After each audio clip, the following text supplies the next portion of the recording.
কোনো শুভ কোনো জিনিস বা কোনো কাজ সামনে যেটা খুব কাছেই তার সময় এগিয়ে আসছে বা করার জন্য আপনারা আগের থেকে পূর্ব কোনো পরিকল্পনা নিয়েছেন, এমন কোনো কাজ যেটা আপনারা চাইছেন যে যেভাবেই হোক এটা যেন সাকসেস হয়,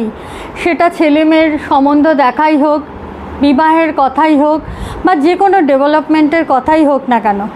এই সমস্ত সময় আপনারা কিভাবে সেই কাজকে নিজেরাই সাকসেস বানাতে পারবেন,